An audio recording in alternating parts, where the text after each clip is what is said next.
आज तक लोग यही सोचकर परमेश्वर के आने का अंदाजा लगाते रहे हैं कि जब भूकंप होंगे, जब महामारियां फैलेंगी, जब सूर्य अंधियारा हो जाएगा, जब चांद रक्त सा लाल हो जाएगा, तब परमेश्वर आ जाएंगे। पर लोगों ने इस आयत की ओर बहुत कम ध्यान दिया है, जिसमें प्रभु यीशु ने कहा कि जब पूरे इजराइल में सुसमाचार फैल जाएगा तब मैं आ जाऊंगा। मत्ती अध्याय 10 में जब प्रभु यीशु अपने 12 चेलों को इजराइल के नगरों में सुसमाचार प्रचार करने के लिए भेज रहे थे, तो उन्होंने एक बहुत ही अद्भुत बात कही। मत्ती 10 उसकी 23 आयत में यीशु ने कहा, जब वे तुम्हें एक नगर में सताएं तो दूसरे को भाग जाना। मैं तुमसे सच कहता हूँ कि तुम इजराइल के सब नगरों में ना फिर चुकोगे कि मनुष्य का पुत्र आ जाएगा। यीशु मसीह ने कहा कि जब तुम पूरे इजराइल में प्रचार कर चुके होगे तो मैं धरती पर वापस आ जाऊंगा।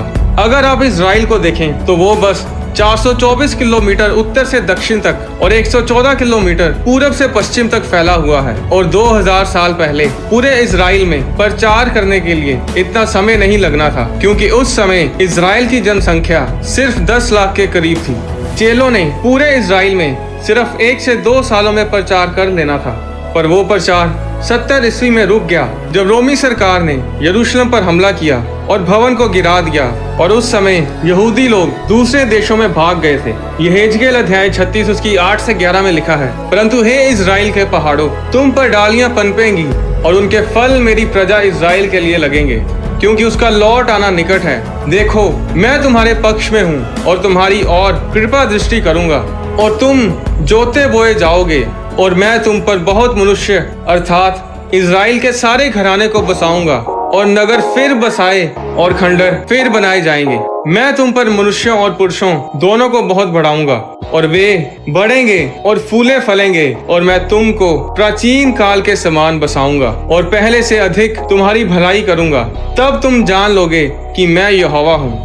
यहेजकेल की पुस्तक के पहले भाग में परमेश्वर यहूदी लोगों को बताता है कि इजराइल उजाड़ पड़ा रहेगा जब तक उसमें विदेशी लोग रहेंगे और यहूदी लोग देश से बाहर रहेंगे। और ऐसा ही हुआ।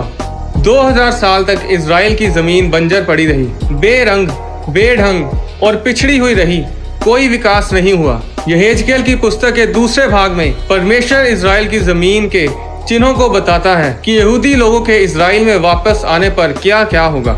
मई 14, 1948 को इजराइल स्वतंत्र देश बना और परमेश्वर का वचन पूरा हुआ कि यहूदी लोग अपने देश में राज्य करेंगे। आज तक भारी गिनती में यहूदी लोग अपने देश इजराइल में वापस आ रहे हैं, जहां जमीन पेड़ पौधे और फलों को उपजा रही है, जिस तरह भविष्यद्वक्ता यहेजकेल ने कहा था। आज इजराइल को दुनिया की टेक कैपिटल भी बोला जाता है। सबसे ज्यादा साइंटिस्ट और टेक्नीशियंस इजराइल में हैं। मिलिट्री पावर में भी इजराइल सबसे आगे है, क्योंकि परमेश्वर का वचन, परमेश्वर की आशीषें इजराइल के ऊपर हैं। इजराइल को अपनी प्रार्थनाओं में याद रखें। यशाया अध्याय 43 उसकी 5 और 6 आयत में लिखा है, मत डर, क्योंकि मैं तेरे साथ हूँ। मैं तेरे वंश को पूरब से लेके आऊंगा और पश्चिम से भी इकट्ठा करूंगा। मैं उत्तर से कहूंगा दे दे, और दक्षिण से कि रोक मत रख। मेरे पुत्रों को दूर से और मेरी पुत्रियों को पृथ्वी के छोर से ले आओ। पिछले 120 सालों में 40 लाख से भी ज्यादा यहूदी लोग इजराइल में वापस आए हैं और भविष्यवाणियां पूरी हो रही हैं। तकरीबन 2000 साल के बाद जब 1948 में यहूदी लोग वापस इजराइल में आए, जब इजराइल फिर से बहाल हुआ और 14 मई 1948 को इजराइल एक स्वतंत्र राज्य बना, तो 2000 सालों में ये पहली बार हुआ कि यहूदी लोगों ने सुसमाचार सुनना शुरू किया। क्योंकि इजराइल में वापस आने पर भी यहूदी लोग सुसमाचार सुनने को तैयार नहीं थे, क्योंकि 1941 और 1945 के बीच यूरोप और जर्मनी के लोगों ने करीब 60 लाख यहूदी लोगों को घात किया, और इसलिए यहूदी लोग क्रिश्चियन लोगों को इसके जिम्मेदार ठहराते थे और सुसमाचार सुनते ही नहीं थे। पर कुछ साल पहले बहुत ही आश्चर्य करने वाली बात हुई। यहूदी लोगों ने अपने दिलों को खोलकर यीशु मसीह के सुसमाचार को सुनना शुरू किया, क्योंकि उन्होंने देखा कि असली क्रिश्चियंस उन्हें प्यार करते हैं। असली क्रिश्चियंस उन लोगों में से नहीं थे जिन्होंने यहूदियों को घात किया था।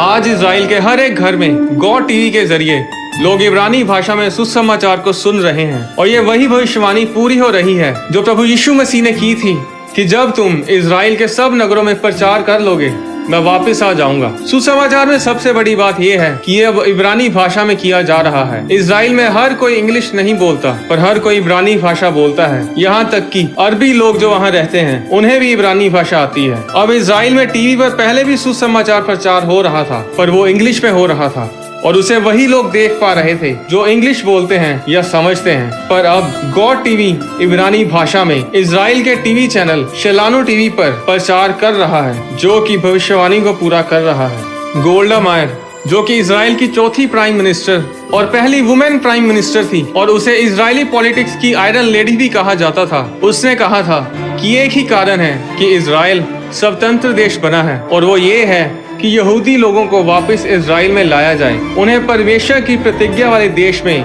वापस लाया जाए। आने वाले कुछ सालों में इजराइल बचाया जाएगा, पूरा देश यीशु मसीह को उद्धारकर्ता ग्रहण करेगा और तब परमेश्वर आ जाएंगे। अपने परिवार, अपने दोस्तों और रिश्तेदारों को बताएं कि यीशु मसीह आ रहे हैं। बाइबल में परमेश्वर ने कहा कि अंत के दिनों में मैं अपना आत्मा सब मनुष्यों पर उंडेलूंगा। तुम्हारे बेटे और तुम्हारी बेटियां भविष्यवाणियां करेंगी और तुम्हारे जवान दर्शन देखेंगे और तुम्हारे पुरनिये स्वप्न देखेंगे। वरन मैं अपने दास और अपनी दासियों पर भी उन दिनों में अपने आत्मा में से उंडेलूंगा और वे भविष्यवाणी करेंगे। और मैं ऊपर आकाश में अद्भुत काम और नीचे धरती पर चिन्ह अर्थात लहू और आग और धुएं का बादल दिखाऊंगा। प्रभु के महान और तेजस्वी दिन के आने से पहले सूर्य अंधेरा और चांद लहू सा हो जाएगा और जो भी प्रभु का नाम लेगा वही उद्धार पाएगा। एक अविश्वासी भी बता सकता है कि दुनिया में कुछ तो अजीब हो रहा है, कुछ तो होने वाला है, पर हम जो परमेश्वर के बच्चे हैं, हम अंधेरे में नहीं हैं, हम ज्योति में हैं। और यही समय है लोगों को बताने का कि तैयार हो जाओ, यीशु मसीह आ रहे हैं, परमेश्वर का आगमन बहुत निकट है। यही समय है तैयारी करने का, अपने पापों से तौबा करने का और परमेश्वर में बढ़ने का। अगर आप तैयार नहीं हैं परमेश्वर के साथ जाने के लिए तो तैयार हो जाएं। पकड़ ले अपनी बाइबल को, आ जाए अपने घुटनों पर, उपवास में, प्रार्थना सभाओं में। ये टेक्नोलॉजी, ये इंटरनेट, ये सोशल मीडिया परमेश्वर ने ऐसे समय के लिए ही दिया है और ये क्रिश्चियन लोगों के कारण ही परमेश्वर ने क्रिश्चियन लोगों को ही दिया है, ताकि लोग परमेश्वर के वचन से जुड़े रहें, प्रार्थना सभाओं में शामिल रहें, परमेश्वर के वचन को उसके दासों से सुन सकें। अगर यीशु मसीह ने कहा कि स्वर्गदूत भी नहीं जानते कि किस दिन यीशु मसीह धरती पर आएंगे, यहाँ तक कि यीशु मसीह भी नहीं जानते कि वो कब आ रहे हैं, तो बंद करो उन वीडियोस को देखना, उन किताबों को पढ़ना जो ये बताते हैं कि यीशु मसीह किस दिन आएंगे। पर यीशु मसीह ने हमें चिन्ह दिए हैं जिनसे हमें ये पता चलेगा कि यीशु मसीह के आने का दिन निकट है। मत्ती अध्याय 24 उसकी 32 आयत में यीशु ने कहा कि अंजीर के पेड़ की डाली जब कोमल हो जाती और पत्ते निकलने लगते हैं तो तुम जान लेते हो कि ग्रीष्म काल निकट है। इसी रीति से जब तुम इन सब बातों को देखो तो जान लो कि वह निकट है, वरन द्वार ही पर है। पास्टर बेनिहिन, जो कि एक बहुत अभिषिक्त परमेश्वर के दास हैं, उन्होंने एक वीडियो में ये दावा किया है कि हो सकता है कि प्रभु यीशु मसीह 2048 से पहले ही अपनी कलीसिया को लेने आए। पास्टर बेनिहिन ने कहा कि मैं उस घड़ी, उस दिन के बारे में नहीं बता रहा, क्योंकि उस दिन और उस घड़ी के बारे कोई नहीं जानता। बाइबल में चेले भी इसी बात को लेकर बहुत उत्साहित रहते थे और प्रभु यीशु से उस दिन के बारे में पूछते थे, पर प्रभु यीशु ने कहा कि उस दिन, उस घड़ी के बारे परमेश्वर पिता के अलावा कोई नहीं जानता। 1 थिस्सलुनीकियों अध्याय 5 उसकी 2 में लिखा है कि जैसे रात को चोर आता है वैसे ही प्रभु का दिन आने वाला है, जब लोग कहते होंगे कुशल है और कुछ भय नहीं, तो उन पर एकाएक विनाश आ पड़ेगा, जिस तरह गर्भवती पर पीड़ा, और वे किसी रीति से ना बचेंगे। पर हे भाइयों, तुम तो अंधकार में नहीं हो कि वह दिन तुम पर चोर के समान आ पड़े, क्योंकि तुम सब ज्योति की संतान और दिन की संतान हो। हम ना रात के हैं ना अंधेरे के हैं, इसलिए हम दूसरों के समान सोते ना रहें, पर जागते और सावधान रहें। 1 थिस्सलुनीकियों अध्याय 4 उसकी 16 में लिखा, क्योंकि प्रभु आप ही स्वर्ग से उतरेगा, उस समय ललकार और प्रधान दूत का शब्द सुनाई देगा और परमेश्वर की तुरी फूंकी जाएगी और जो मसीह में मरे हैं वे पहले जी उठेंगे। तब हम जो जीवित और बचे रहेंगे उनके साथ बादलों पर उठा लिए जाएंगे कि हवा में प्रभु से मिलें, और इस रीति से हम सदा प्रभु के साथ रहेंगे। हम नहीं जानते कि दुनिया का अंत किस दिन होगा या फिर प्रभु यीशु मसीह दोबारा कब आएंगे, सिर्फ परमेश्वर पिता जानते हैं। पर प्रभु यीशु मसीह ने हमें ऐसे चिन्हों और समयों के बारे में बताया है जब प्रभु यीशु मसीह बड़ी सामर्थ और महिमा के साथ बादलों में आते दिखेंगे। मायने ये करता है कि हम तैयार हैं या नहीं।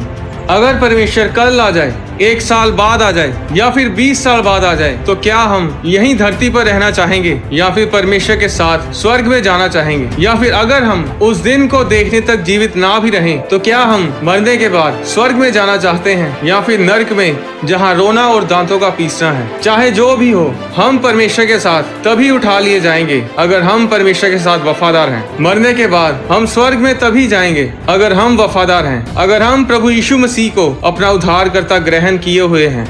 आने वाली वीडियोस में मैं आपको बताऊंगा कि दानियल यरूशलेम की ओर ही खिड़की खोलकर प्रार्थना क्यों करता था। क्यों जब हम आत्मिक चर्चेस में प्रार्थना करते हैं तो उसका उत्तर हमें जल्दी मिलता है। क्यों जब हम आत्मिक चर्च में जाते हैं तो हमें अलग सी शांति महसूस होती है। जब याकूब ने स्वप्न देखा था कि एक सीढ़ी पृथ्वी पर खड़ी है और उसका सिरा स्वर्ग तक पहुंचा है और परमेश्वर के दूत उस पर से चढ़ते उतरते हैं, वो स्वर्गदूत ऊपर नीचे क्यों आ जा रहे थे? क्यों इजराइल इतना आशीषित है? यहूदी लोगों का भविष्यवाणियों के साथ क्या लेना देना है? परमेश्वर ने इजराइल को इतना ऊंचा, इतना आशीषित क्यों किया है? इतना छोटा देश होने के बावजूद भी क्यों इजराइल मिलिट्री पावर में सबसे आगे है? बाइबल से जुड़ी और भी वीडियोस को देखने के लिए हॉली स्पिरिट प्रोडक्शंस चैनल को सब्सक्राइब करें।